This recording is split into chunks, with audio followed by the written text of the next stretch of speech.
Plans for a quiet weekend of golf go up in smoke for President Trump as he spends the day in Scotland, where protests have followed him from England. I'm John Scott, and this is the Fox Report.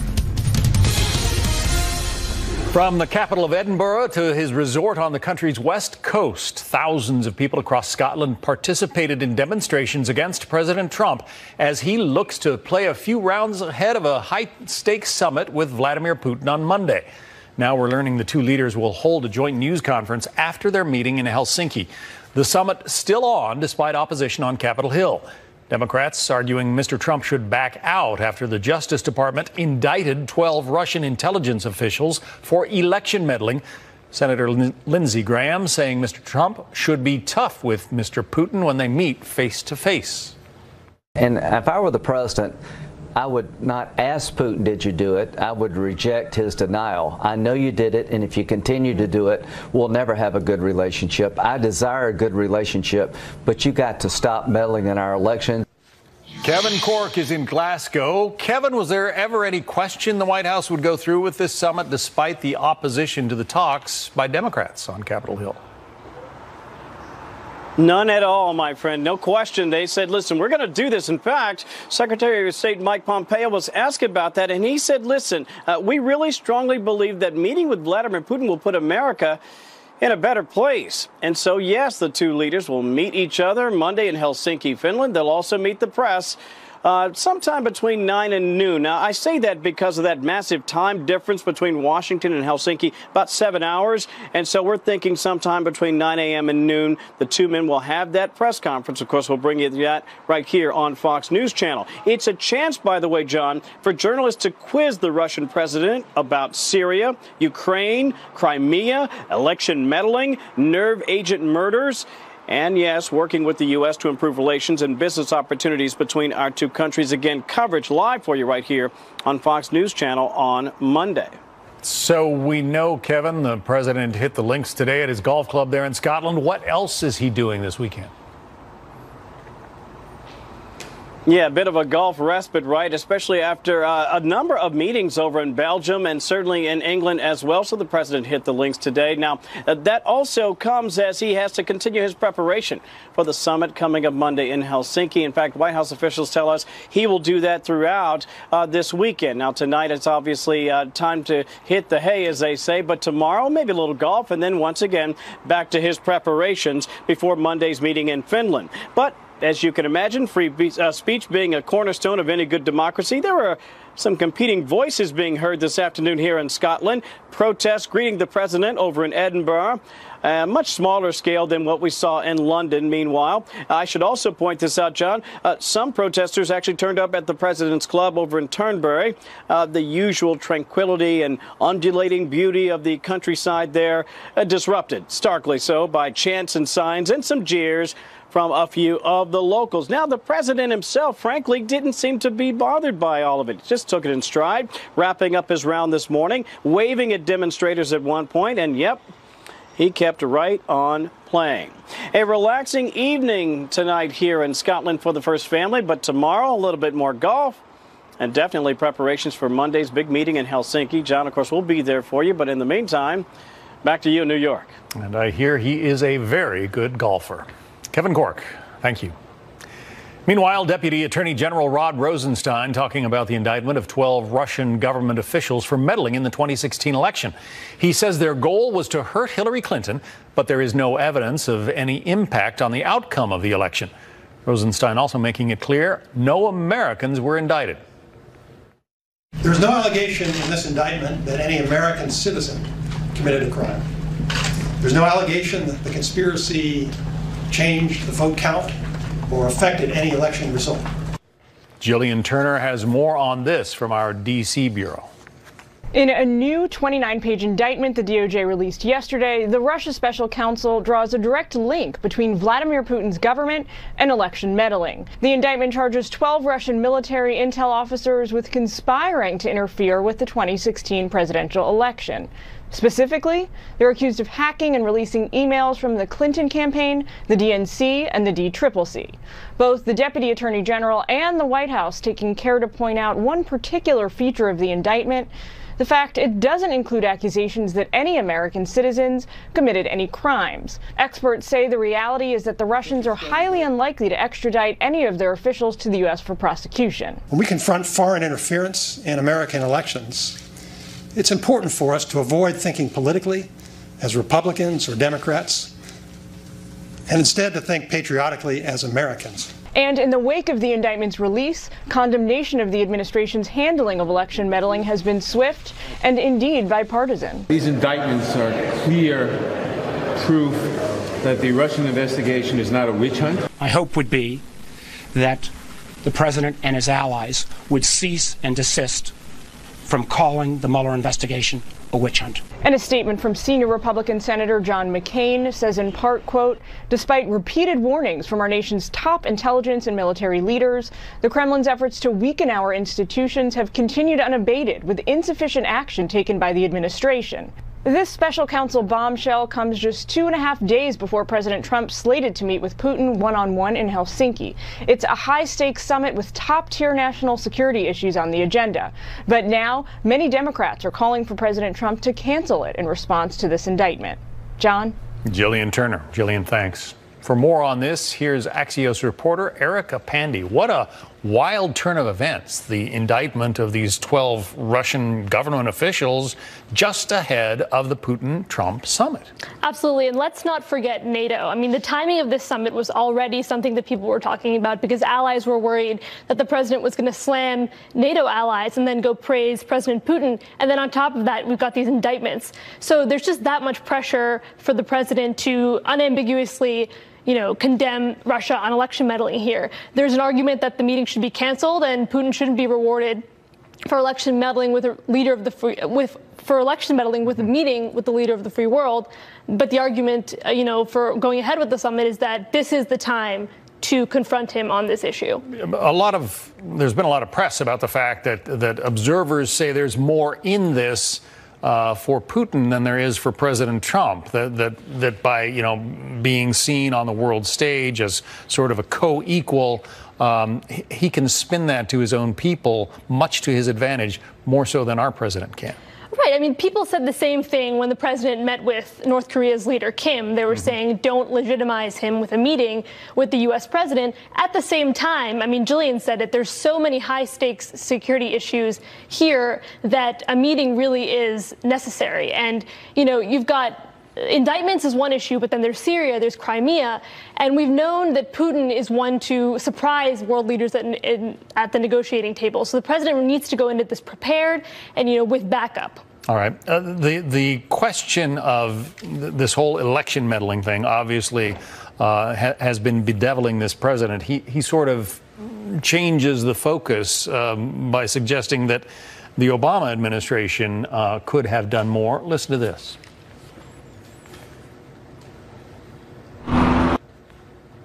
All right. I'm sorry. I thought we had the sound from the president. It's actually a tweet from him, his preferred form of communication, of course. These Russian individuals did their work during the Obama years. Why didn't Obama do something about it? Because he thought crooked Hillary Clinton would win. That's why. Had nothing to do with the Trump administration, but fake news doesn't want to report the truth as usual.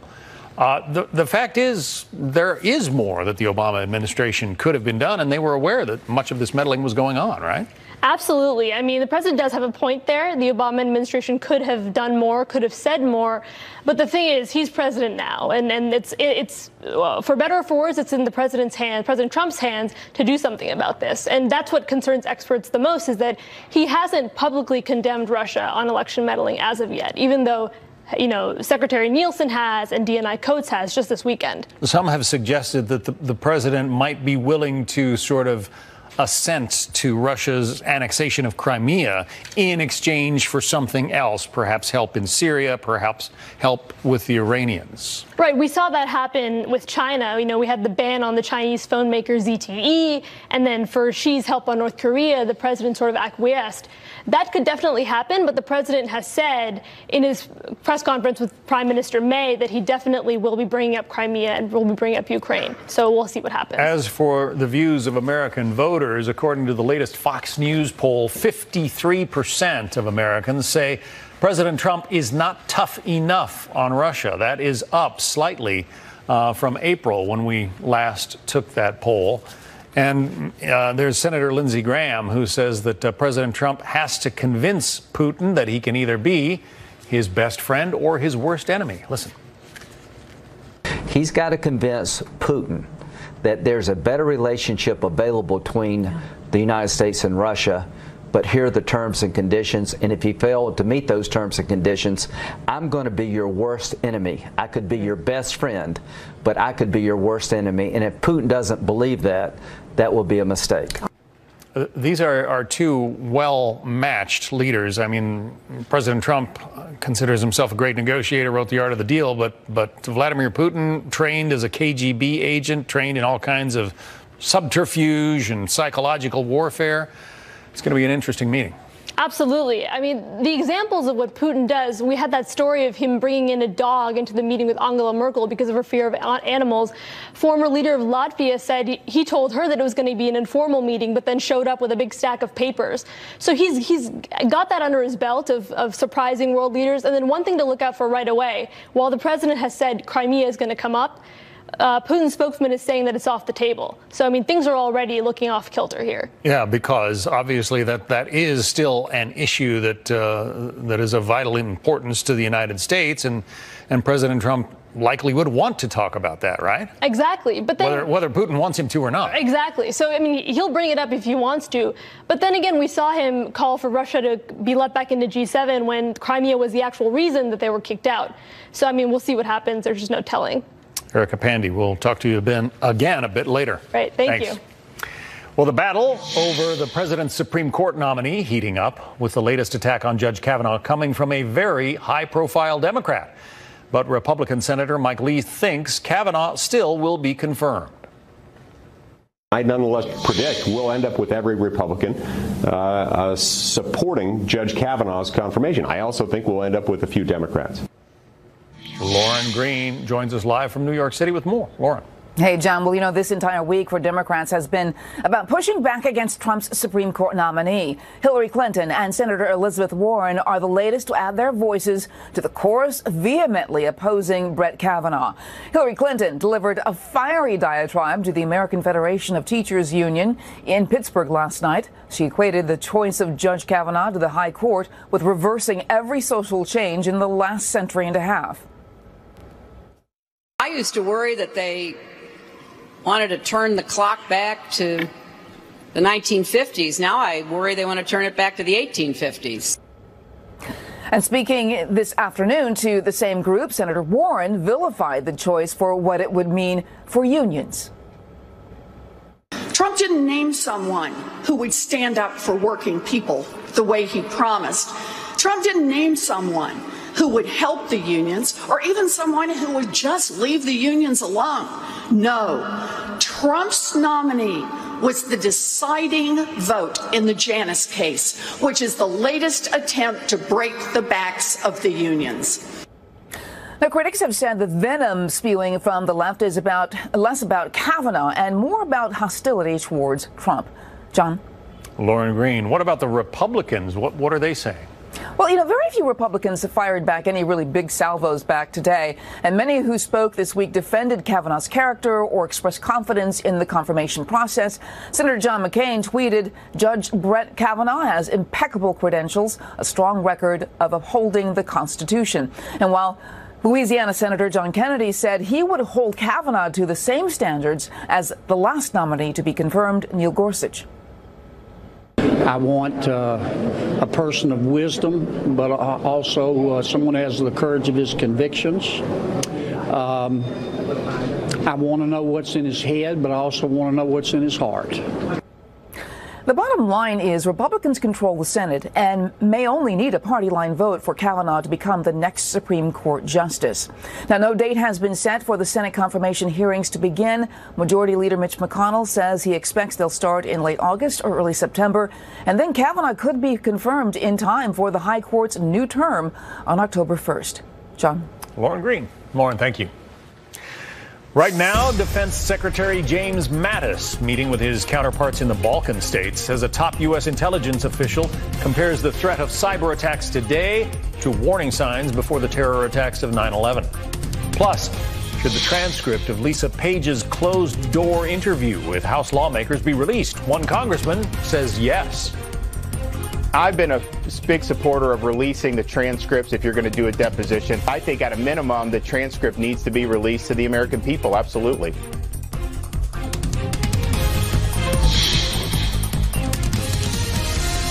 Former FBI lawyer Lisa Page receiving praise from GOP lawmakers after her closed-door interview on Capitol Hill Friday. Republican Congressman Mark Meadows was among her harshest critics, but says her cooperation speaks well of her, tweeting this. Remarkably, we learned new information today suggesting the DOJ had not notified Lisa Page of Congress' outstanding interview requests for over 7 months now.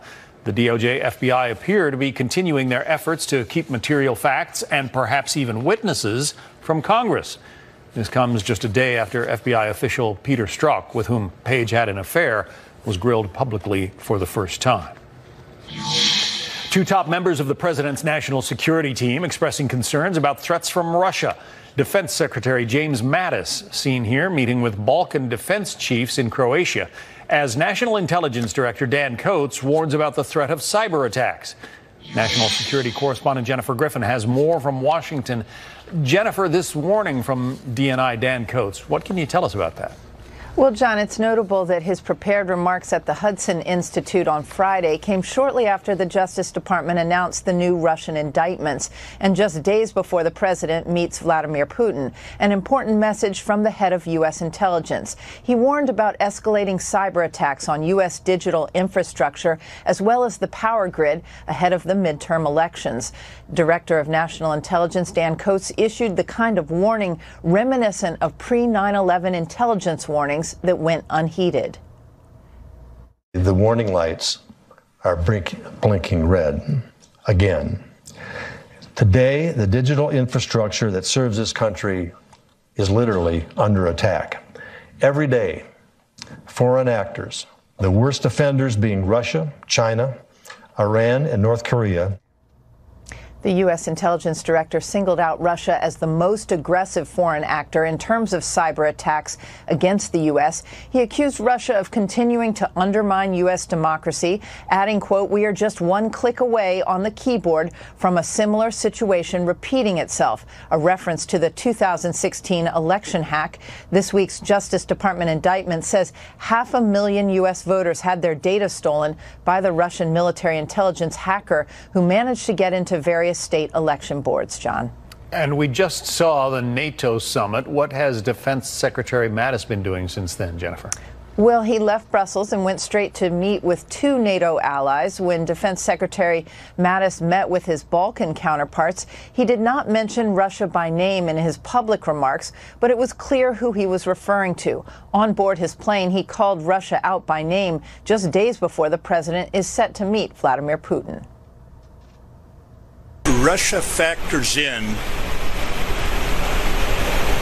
the southeastern Europe area as a destabilizing element. They have chosen to come in and to undermine the democratic fabric of nations that are young in their democratic processes.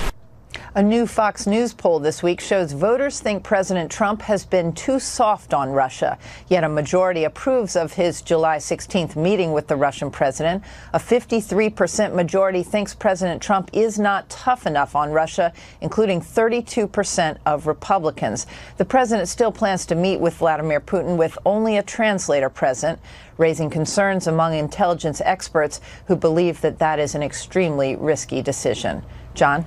Jennifer Griffin. Thanks, Jennifer. House Minority Leader Nancy Pelosi calling for a delay in Democratic leadership elections until after Thanksgiving. Some Democratic sources say it is a sign that Pelosi's longtime hold on the caucus might be waning.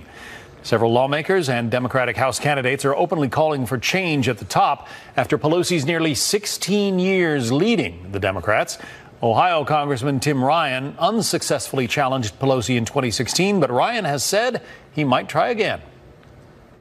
I'm not shutting the door on it. We're trying to get everybody focused on the elections here in November. So I'm not saying I'm not going to do it, but things have certainly changed in the last few weeks, and we'll look at that after November.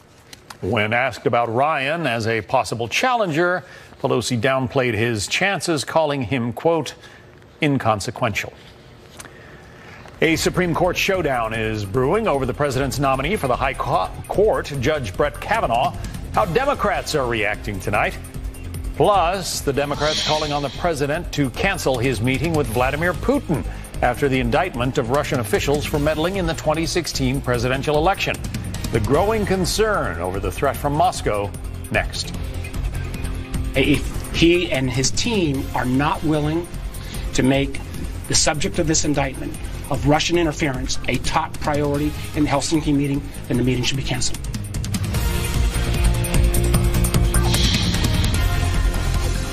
I'm John Scott, and this is the Fox Report. It's the bottom of the hour. If you're just joining us, battle lines are drawn over Judge Brett Kavanaugh's nomination to the Supreme Court as Senate Democrats try to derail his confirmation. Chief Congressional Correspondent Mike Emanuel has more. Senate Democratic leadership eager to pick up seats to take back the majority this November's in a tough spot on Judge Brett Kavanaugh's nomination for the Supreme Court. The base and outside groups like Planned Parenthood are pushing to fight. I am calling on the Senate to reject the confirmation of Judge Kavanaugh. If you fail us, this country won't be the land of the free anymore. Senator Patty Murray, the assistant Democratic leader at an abortion rights event, encouraged the base to speak up. Have them make their voices heard to their senator wherever they live. That's what our strategy is. Republican Senator Lindsey Graham says Democrats are in a jam. I know what you're trying to do. Your base is all over you. They're threatening your very existence. I know that you can't vote yes because of the politics of the moment. But there are also 10 Senate Democrats up for re-election in November in states President Trump won.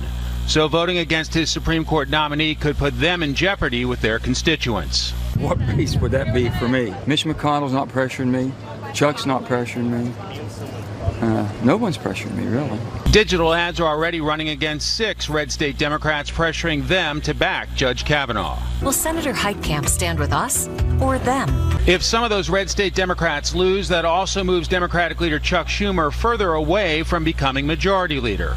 With Democrats launching a new attack against Kavanaugh each day to see what sticks, current Majority Leader Mitch McConnell blasted them for using scare tactics and distortions trying to defeat him. It was the perfect conspiracy theory, catnip for their far-left base.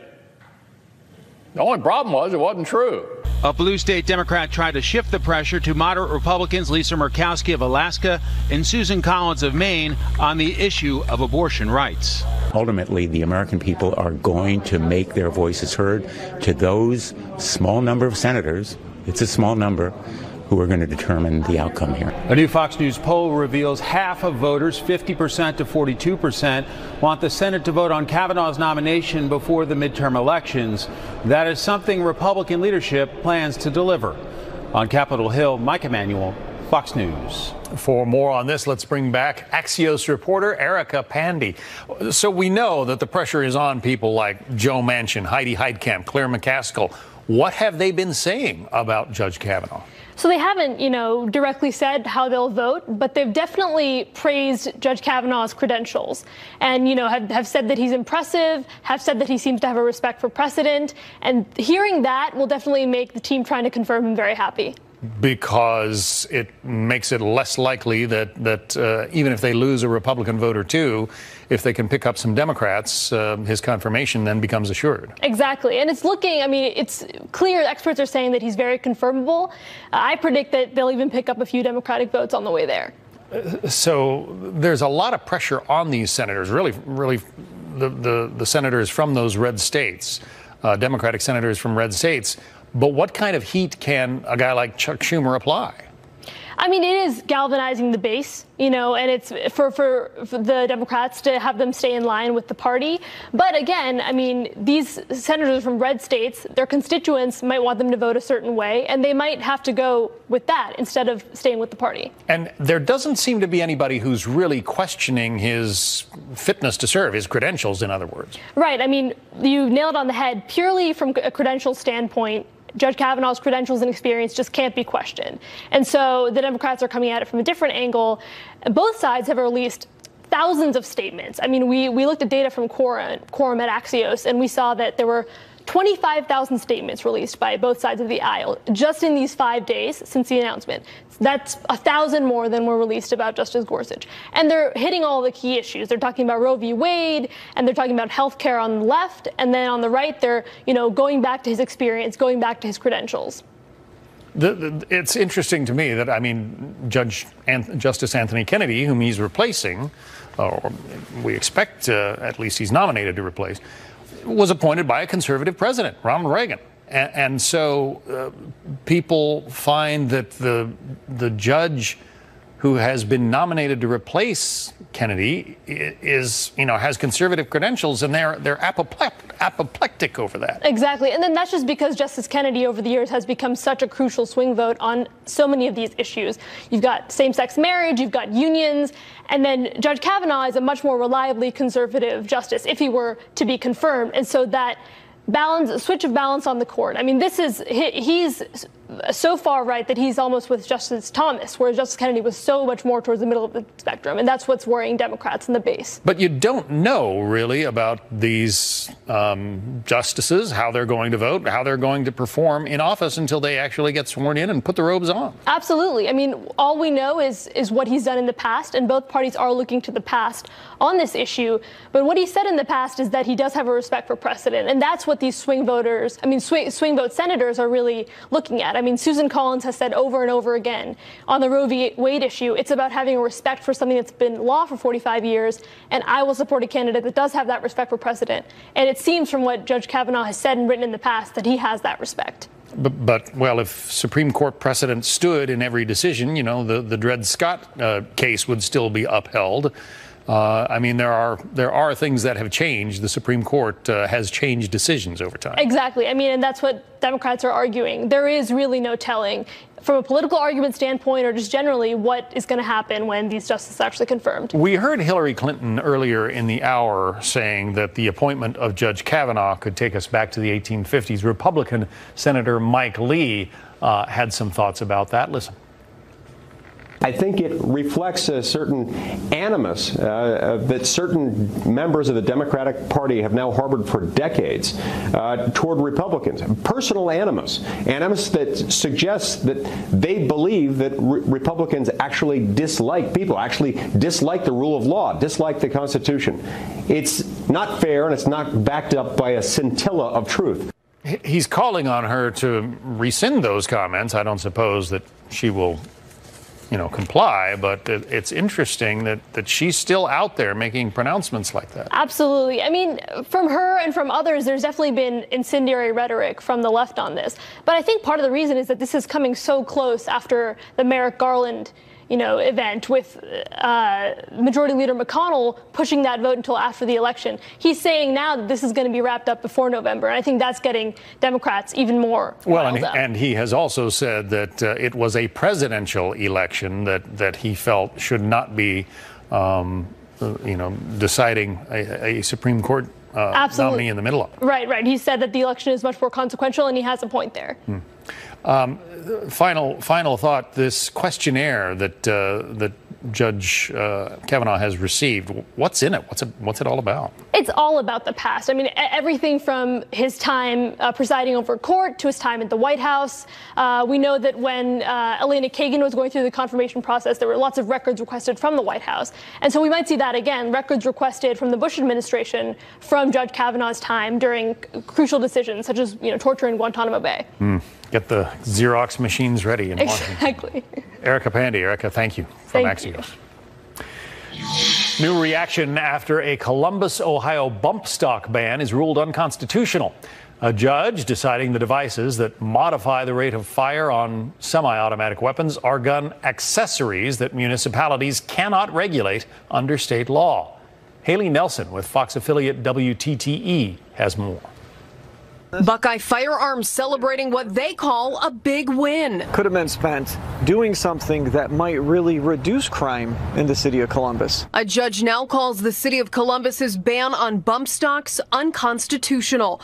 The judge saying that the ban does violate Ohio law that allows people to own components of a gun. The court seeing a bump stock as a component, not as an accessory, like the city argued that they could regulate. It's our duty, based on what our membership tells us, to protect the Second Amendment, and that's what we did here. Council had approved the ban in the spring, they said, to boost safety and curb violence. So they're trying to flout the law. City Attorney Zach Klein wasn't available to go on camera, but his office did say, in their view, this is a split decision. The city was sued over two things. The other, keeping guns from domestic abusers. They did send us a statement that reads in part, quote, "It's simple. Keeping guns out of the hands of criminals helps protect victims of domestic violence, law enforcement, and makes our community a safer place to live," unquote. I mean, it's a start, like I said. Fel Robinson has been fighting gun violence in Columbus, person to person. The majority of the guns on the street are not coming from the individuals going into the store and purchasing them. But I do, respect what they did, so that's a start. His group, based in Linden, Halt Violence, tries to do that by offering job services and more. He appreciates the efforts the city is making, but wants to see more. There's no program that can fix this. It's layers involved. That was Hallie Nelson reporting from WTTE, our Fox affiliate in Columbus, Ohio. A Fox urgent now as we head back overseas. The news of 12 Russians indicted by special counsel Robert Mueller comes just days before President Trump sits down with Vladimir Putin for a summit in Helsinki. Top Democrats now calling on the president to cancel the meeting over these new allegations of Russian interference in our 2016 election. Amy Kellogg in Moscow has the reaction from Russia. John, it might be safe to assume that Russian VIPs would like to be thinking of nothing but the upcoming World Cup finals on Sunday night here, but instead they are processing the particularly embarrassing indictment Friday of 12 military intelligence officers for hacking and meddling in the U.S. election. The last hacking indictments in February were of 13 relative unknowns, except for one wealthy businessman with ties to President Vladimir Putin. But until now, it has been easy for the Kremlin to say that if any Russians hacked into Democratic accounts or in some way tried to influence the U.S. election, they did so on their own steam. That will be much harder with a group of military intelligence officers. So the next question: could military intelligence have done this on their own steam without Putin's approval? An analyst we spoke to here in Moscow said he doesn't think so. This is too big a matter. The version that Putin knows everything about everything in the smallest details is, of course, wrong. But particularly in the field of national defense and national security, the major decisions are taken by Putin himself. The foreign ministry has again accused Americans who don't want to see the normalization of relations between Moscow and Washington of putting out what they say is false information to spoil the atmosphere ahead of the summit in Helsinki. Russia likes to see all of this as nothing but a reflection of U.S. internal domestic political struggles. So far, they have not even come close to admitting any role in hacking Democratic emails, leaking those emails, or interfering in any way in the U.S. presidential election. John? Amy Kellogg in Moscow. Amy, thanks. The Israeli military unleashing the largest daytime airstrikes in 4 years on the Gaza Strip after Hamas fired dozens of rockets into Israel throughout the day. The violence intensifying after weeks of tension along the Israeli border. The Palestinian ministry says 2 teenagers were killed in Gaza City and several Israelis were wounded. Israel says the strikes targeted military sites and Gaza civilians were warned to stay away from those areas.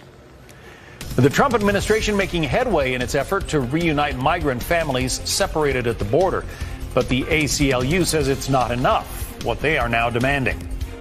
Plus, Danger in the water, what experts are calling one of the biggest safety hazards for boaters across the nation, next.